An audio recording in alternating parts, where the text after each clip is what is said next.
कराची में तजावुज़ात के खात्मे से मुताल्लिक़ केस की समाअत सुप्रीम कोर्ट कराची रजिस्ट्री में चीफ जस्टिस गुलजार अहमद की सरबराही में हुई, जहां chief justice of Pakistan justice Gulzar Ahmed ने हुकूमत सिंध की जो परफॉर्मेंस है, कारकर्दगी, उस पर शदीद बरहमी का इजहार करते हुए कहा कि सर से पांव तक पूरा कराची गंदा है, सड़कें टूटी हुई हैं, बिजली के तार लटक रहे हैं। और चीफ जस्टिस ने ये रिमार्क्स भी दिए कि सिंध हुकूमत को अरबों रुपए हर साल मिलते हैं, फिर भी कहते हैं कि पैसे नहीं हैं। और चीफ जस्टिस ने एडवोकेट जनरल सिंध पर भी शदीद बरहमी का इजहार किया और रिमार्क्स दिए कि जी एडवोकेट जनरल सिंध का रवैया देखें, उन्हें शर्म आनी चाहिए। सियासी झगड़े अपनी जगह, मगर लोगों को सर्विस दें, और अगर सर्विस नहीं दे सकते तो जाएं किसी और को आने दें। सुप्रीम कोर्ट में सिंध हुकूमत की कारकर्दगी पर उठने वाले सवालात हैं, उनके जवाबात लेने की कोशिश करती हूँ। मेरे साथ मौजूद हैं सूबाई और सीनियर रहनुमा पीपल्स पार्टी जनाब नवाब तैमूर तालपुर साहब। बहुत शुक्रिया ज्वाइन करने के लिए। आपने भी ये सुने होंगे रिमार्क्स चीफ जस्टिस साहब के, तो मेरे ख्याल से बजा फरमा रहे हैं। वो क्या कहेंगे आप? और जो गुजर नाला मुतासरीन है उस पर जस्टिस एजाजुल एहसन ने रिमार्क्स दिए कि जी अभी सिंध हुकूमत के पास पैसे आए नहीं है, मगर जब गाड़ियाँ खरीदनी होती हैं तो पैसे आ जाते हैं। क्यों हुकूमत सुप्रीम कोर्ट के अहकाम पर अमल नहीं कर रही है?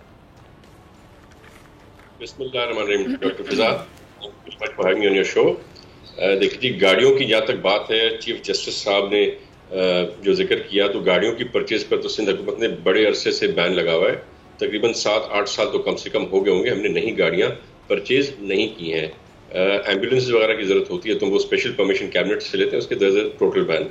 जहाँ तक तजावुज़ात की बात है तो अल्हम्दुलिल्लाह तकरीबन जो इंक्रोचमेंट है उसको 95% या 99% ख़त्म कर दिया है। तो हमने जो कोर्ट के अहकामात थे उन पर बाकायदगी से अमल किया है। सेकेंड जो इशू हमारा आज पैदा हुआ है वो है जो आज फाइनल ऑर्डर्स आ गए हैं कि नखला टावर को गिराना है। तो अब सिंध हुकूमत इस परेशानी में है क्योंकि अब हमें with a very heavy heart कल से उसकी भी डेमोल्यूशन शुरू करनी होगी, उसे भी गिराना शुरू करना पड़ेगा। और बहुत ही दुख है हमें ये करने का। हमें अहकामात का जो है वो ऑफ कोर्स कराना है, उस पर सारा लायमल हमारी ही जिम्मेदारी बनती है, हमारे कंधों पे आती है। अब ये नखला टावर के जो लोग हैं ये कहाँ अकोमोडेट होंगे? इन बेचारों के पास कोई और ऑल्टरनेट जगह नहीं है, ये कहाँ पर रहेंगे? सिंध हुकूमत किस तरह से इन्हें कोई परमानेंट या कोई टेम्परेरी रहने की मदद फराम करेगी? तो बहुत सारी जिम्मेदारियां हमारे कंधों पर अभी फायज हो चुकी हैं। मैं समझता हूँ हमने ऑलरेडी वर्किंग शुरू कर दी है। हमारा रेवेन्यू डिपार्टमेंट और KMC KDA सब एक साथ बैठे हुए हैं और जगहों के लिए कुछ ना कुछ एरियाज हम वाकिफ कर रहे हैं जिनको हम आगे जाके इनको अलॉट कर सके। पर टेम्परेरी रहने का भी एक और इशू है, उसका भी समझ नहीं आ रहा कि किस तरह से बाजी में हम लोगों का क्या करेंगे।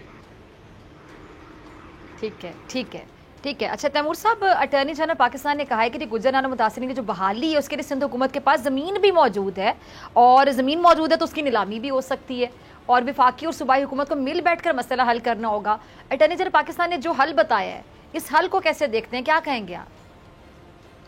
जी, हम तो हर बार बड़े खुश हो जाते हैं जब भी कोई बात ऐसी आती है कि वफाक हमारे साथ मिल के काम करेगी, वफाक कराची में कोई ना कोई मंसूबा देगी, वफाक जो है कराची को नई स्कीमें देगी।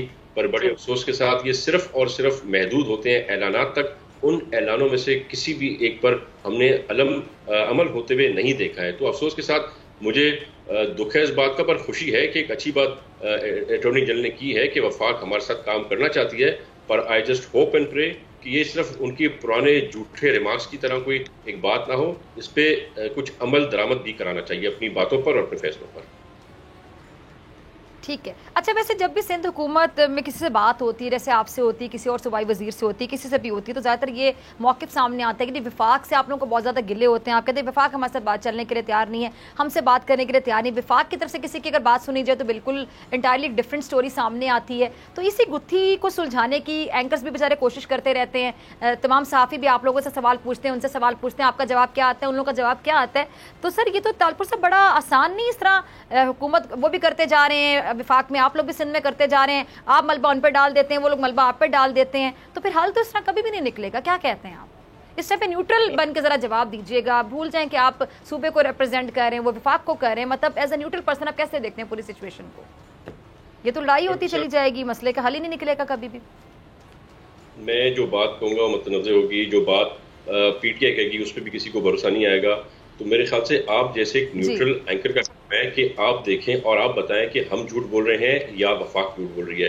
आप बहुत सिंपली अगर बजट बुक पाकिस्तान के उसकी उठा लें और उसमें देखें कि कितनी स्कीमें मिली बलूचिस्तान को, केपीके को और अपना बाकी सूबों को, और सिंध को क्या मिला। सिंध को एक भी नई रोड की स्कीम नहीं मिली, पंजाब को 12 या 13 मिली हैं, केपीके को 44 नई स्कीम्स मिली हैं, बलूचिस्तान को भी शायद 38 नई स्कीम मिली है, हमें एक भी नई स्कीम नहीं मिली।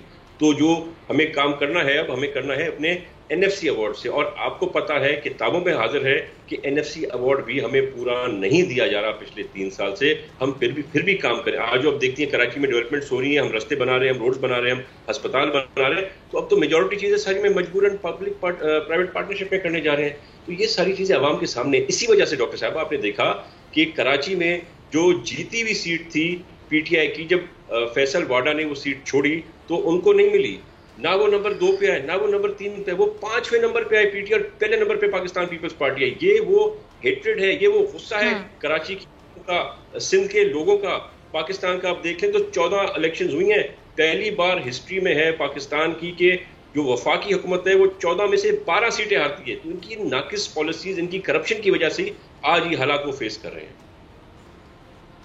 ठीक है, अच्छा कराची के कचरे की बात कर लेते हैं। इसका कसूरवार कौन है, मैं आपसे जानना चाहूंगी। सुप्रीम कोर्ट का ये कहना है कि जी हुक्मरान तबके को कोई परवाह नहीं है, गटर उबल रहे हैं, थोड़ी सी बारिश में शहर डूब जाता है, ये है सिंध हुकूमत। कचरे ना उठाने पर पीपल्स पार्टी पर अपोजिशन की जानिब से भी हमेशा तनकीद होती रहती है।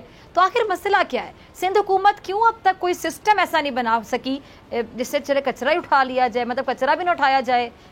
ये इसका तो हल निकल आना चाहिए ना अब तक तालपुर साहब। मैं बिल्कुल भी डॉक्टर साहबा, मैं इसको ओन करूंगा, पर उसमें आपको गहराई तक जाना पड़ेगा।